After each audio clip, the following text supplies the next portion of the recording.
consegue arrumar emprego. O negro não consegue arrumar emprego. Mas na época da escravidão já nasci empregado e também achava ruim. Aí difícil ajudar.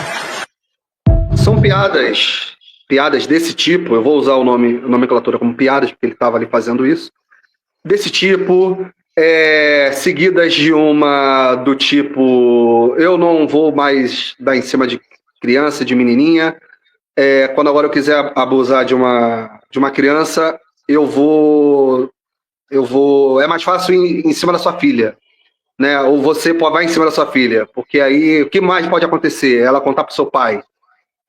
São piadas desse tipo, desse cunho, né? E é por isso que o Léo Lins, 42 anos, foi condenado a 8 anos e 3 meses de prisão por propagar discursos considerados discriminatórios por diferentes grupos sociais durante um show de stand-up publicado na internet.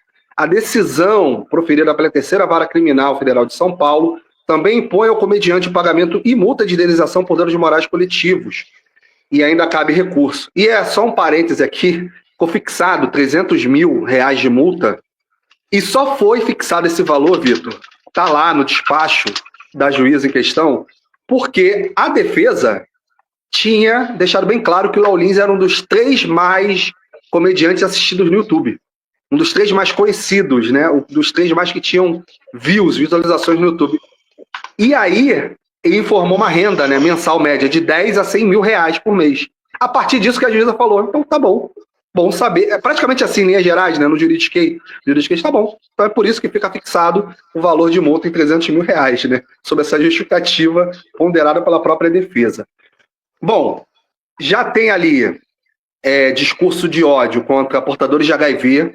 Ele fala um vídeo ali que ele não vai mais fazer piada com...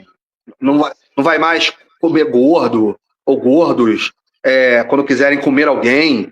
Devem comer soros positivos, porque aí ficam mais magros, algo do tipo, ele faz esse tipo de piada. Eu tinha visto isso, eu tinha visto isso fazendo uma pesquisa aqui, né, para poder entender um pouco melhor esse caso, tinha realmente isso. Eu vi isso, né, que ele fala, se você quer comer, se você quer emagrecer, não é comer gordo. Se você quer emagrecer, fica com HIV. Se não der certo, aí você faz mais não sei o quê, e aí ele faz só trazendo mais coisas, né? E assim fala de judeus também, fala que o feriado para os judeus deveria ser a quarta-feira de cinzas. E aí, vários grupos, nordestinos, evangélicos, que ele faz correlação com a Semana da Consciência Negra. Enfim, essa condenação do Léo Lins, ela reacende esse debate que já tem mais de uma década, foi até no início da década passada, sobre o limite do humor. Até quando vai? Uns 20 anos. No barato, uns 20 anos, Denis. Eu falo que é um pouco mais de uma década. Eu falo que é um pouco mais de uma década, que eu lembro que o Porão estava em podcast em 2012 e o Mauro foi numa marcha, foi com o microfone do gravador do Porão, entrevistou o Fábio Porchat, Marcelo Madureira, conversou com outro comediante, acho que com o Caruso, inclusive. O Mauro trouxe áudio pra gente, pro Porão, conversou com essa galera sobre o limite do humor. Foi uma passeata na praia de Copacabana. Por isso que eu lembro datado de 2012. Eu não lembro o que tinha acontecido, acho que foi pós-episódio Rafinha Bastos, Vanessa Camargo. Começou ali. Acho que ficou mais latente. Por isso que eu estou dizendo que é um pouco mais de 10 anos. E aí, só para fechar o lance da condenação do Léo Lins, antes de você pegar a palavra, essa gravação, que foi o alvo da investigação, ela contava com 3 milhões de visualizações, foi suspensa do YouTube em agosto de 2023 por uma decisão judicial. A decisão caiu com uma liminar e o YouTube, por conta própria, aceitando a questão das diretrizes ali, né, da plataforma, resolveu dar um ban no vídeo. Resolveu dar um ban. Muita gente questionou isso sobre se a plataforma estava sendo conivente com a decisão da justiça, estava exagerando. Seja o que for, o Ministério Público Federal agradeceu, né, porque ia tentar também derrubar de novo o vídeo. E é isso que se baseia também a decisão, né, de incriminá-lo, de categorizá-lo como discurso de ódio, porque não ficou restrito ao ambiente do show, ou seja, não ficou limitado, né? A propagação foi muito maior. O que a justiça quer dizer é que se talvez esses vídeos não fossem gravados, seriam autorizados ele usar desse subterfúgio do humor, da liberdade de expressão para fazer os textos e as peças. O que é muito absurdo, mas é quase que um freio. A gente entende, entendeu? Parece um absurdo, porque não o cessa a oportunidade de estar falando, né? Como todo mundo diz, a questão da censura, mas quando ele difunde, quando ele está no YouTube, isso ganha uma proporção muito maior, né? Só para fechar aqui. E aí eu quero ouvir tua opinião também, obviamente, Vitor, você está aqui para isso. Quem quiser aí comentar, seja agora ao vivo e também posteriormente com a live gravada, pode dar sua opinião, porque, para mim, não tem nem polêmica aí. É crime. Para mim, o limite do humor é quando alguém não ri. E ele é um cara que reiteradamente precisa usar esse expediente para atacar grupos que já são diminuídos, que já são marginalizados, sofrem com o bullying, sofrem com as ofensas, morrem por ser quem são. E ele não faz piada. O pessoal fala que ele é muito inclusivo, até tem um vídeo lá de uma deficiente auditiva não, visual, que sobe no palco e agradece porque ele faz as piadas também com gente dessa categoria, PCD, mas na verdade ele não faz com bilionário, ele não faz com um homem hétero, ele não vai para estereótipos de heterotop, por exemplo, que ele até já foi um dia, que ele era o típico carioca, camisa regata, fortinho. Ele não faz piada com o Comando Vermelho nem com o PCC, ele não faz piada com militares, os golpistas, por exemplo, ele não faz piada com a Polícia Militar do Estado de São Paulo, com a Polícia Militar do Estado do Rio de Janeiro. Então, assim, ele vai com alvo. E eu acho que ele usa desse artifício e essa justificativa da liberdade de expressão para atacar. Para atacar. Então, assim, quem não consegue identificar que minimamente ele passa dessa barreira é porque acha graça. E o que assusta também é isso, né? A plateia, todo mundo ri, ninguém fica indignado. Tem um... o humorista ou comediante que não é, por natureza, insubordinado. Essa é a primeira pergunta. Qual é, né, o que não é absolutamente... Enfim, e aí eu pergunto para você, ô Denis, qual é o seu programa de... Como é que chama aquilo? O seu programa de comédia favorito? Você conta tudo? Sitcom americano, nacional, tudo, qualquer coisa? Qualquer coisa. Eu gosto muito de desenho, gosto muito de South Park, que tem um humor negro ácido pra cacete, sou fã de South Park, acompanhei das 25 temporadas minimamente 20, eu e Mauro. Dead Seventh Show, que revelou Ashton Kutcher, a Mila Kunis, Topper Grace. Gostei muito do Tá no Ar, que foi uma das últimas coisas boas que pra mim teve na televisão brasileira. Por aí. Certo. Então, dito isso, vou fazer a segunda pergunta. Desses que estão, não desses que você mencionou, qual é o que você não gosta? Não, nenhum. Não.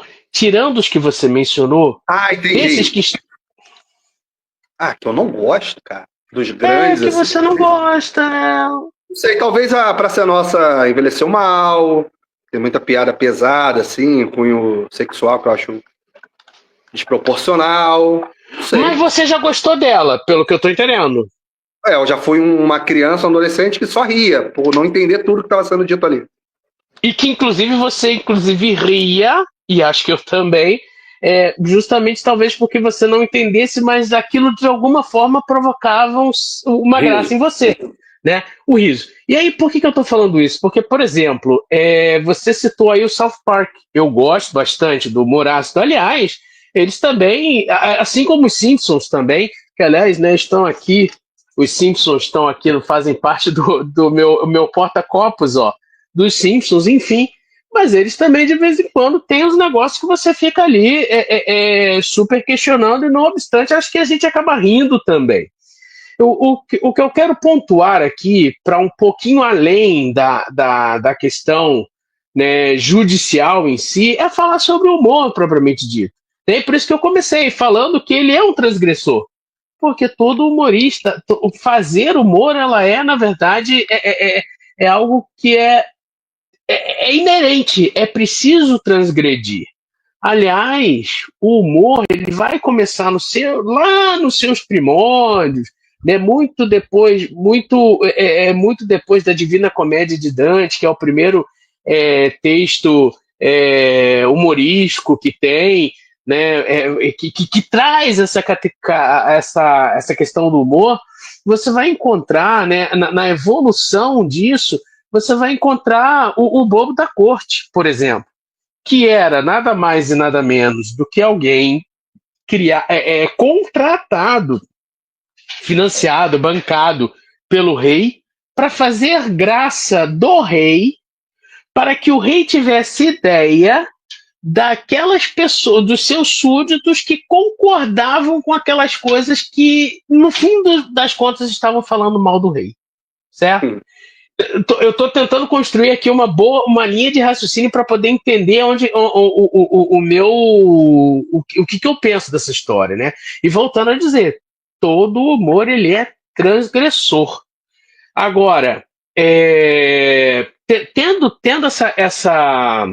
essa questão aqui em mente, a gente pensa o seguinte: isso vai se desenvolvendo ao longo do tempo, né? E quem nunca, pegando até o exemplo da Praça Nossa, que acho que é algo um pouquinho mais recente, a gente vai se lembrar do João Plenário. O que é o João Plenário? É aquele cara que senta no banco da praça, ele está sempre com uma malinha, né, com dólares saindo pela culatra, né? Se enxuga e ele com dólar. sempre se enxugando, porque ele, na verdade, está fazendo ali até uma paródia de um outro político, né? Maluf, né? Que dizia assim: este dinheiro não é meu. E veja, se a gente pega o próprio Maluf que dava essa frase e a gente não acha graça, não obstante, a mesma frase, na boca do cotidiano, dentro do contexto ali criado, ele cria para algumas pessoas a graça. Tá entendendo? Vamos caminhando um pouco mais nessa linha de raciocínio. E a gente só ri daquilo que a gente vê, daquilo que a gente compreende, daquilo que a gente se identifica, entendeu? E que aquilo cai no nosso senso de espírito, no nosso senso de graça. Por isso que eu te perguntei, né, qual seria o seriado que você não gosta? E aí você cita: A Praça é Nossa envelheceu mais, porque hoje, no seu jeito de ver, aquilo não faz a menor graça, né? Eu de fato não tenho de todo uma divergência ou uma concordância com o assunto, porque também, como eu falei na nossa reunião de pauta, eu estou aqui ainda elaborando essa história toda. Mas eu acho, sinceramente, até porque eu gostaria de saber mais, entender, ter visto o show para entender de mim mesmo, né, para eu poder ver ali e ver do que está se falando, o que está sendo colocado ali, para eu mesmo poder ter o meu julgamento. Que eu acho que esse é um ponto importante, entendeu? Porque eu ouvi dizer que alguém viu, que alguém falou, não é a história da fonte de primeira mão, para eu poder entender. É claro que eu já vi alguma coisa do Léo Lins, e realmente tem muita coisa que eu digo assim, que às vezes até eu mesmo me vi assim: meu Deus, mas eu tô rindo disso! Eu tô rindo disso aqui, sabe? Então, é sinal de que talvez eu também tenha muita coisa que eu preciso ver e rever nos meus conceitos. E nós todos somos frutos de uma sociedade que nos diz: ó, isso aqui é moralmente aceito, isso aqui é imoral, não pode ser aceito de jeito nenhum. Eu só queria trazer esse ponto. Nem vou condenar, porque ele condenado já está, né? E nem vou absolvê-lo, porque também não tenho poder, e até mesmo porque eu, sobre essa questão em si, não tenho, por conta de todo esse panorama que eu trouxe, né, dessa reflexão que eu tenho feito, não tenho ainda o que dizer. Talvez, acho que possam ter exagerado um pouco na dosimetria da pena. Não sei. Mas vale lembrar que nós, até a própria Praça Nossa, já se valeu muito do humor que hoje a gente não poderia fazer. Humor contra os gays, contra o pobre, né? O humor contra as mulheres, né? A história da loura burra. E não só a Praça Nossa, os Trapalhões também. Aliás, quando eles são exibidos ali no Viva, a Viva faz questão de dizer: olha, isso aqui é um reflexo do tempo em que essa coisa foi produzida. Não significa que nós pensamos assim ainda hoje, né? Pode ser que lá no futuro, talvez gerações inteiras não venham mais a fazer, né? Agora, hoje não sei. Mas sabe qual é o ponto legal de você buscar essa comparação com esse tipo de obra, até com a própria Praça é Nossa, com os Trapalhões? É que eles são roteirizados. Eles não estão de cara limpa. Eles sim, o Dedé Santana, não sei nem qual é o nome do Dedé Santana, do Didi, me fugiu, Renato Aragão, eles podem usar o artifício de dizer eu era um personagem ali. Havia uma equipe, havia um roteiro, havia uma lógica, né, um conceito. É diferente do Léo Lins. O básico do stand-up é o conceito da cara limpa. Ele tem um roteiro porque ele escreveu, ele tem um backstage, uma equipe que o compõe, mas ele não entra com um alter ego, ele não entra com outro nome, é o Léo Lins.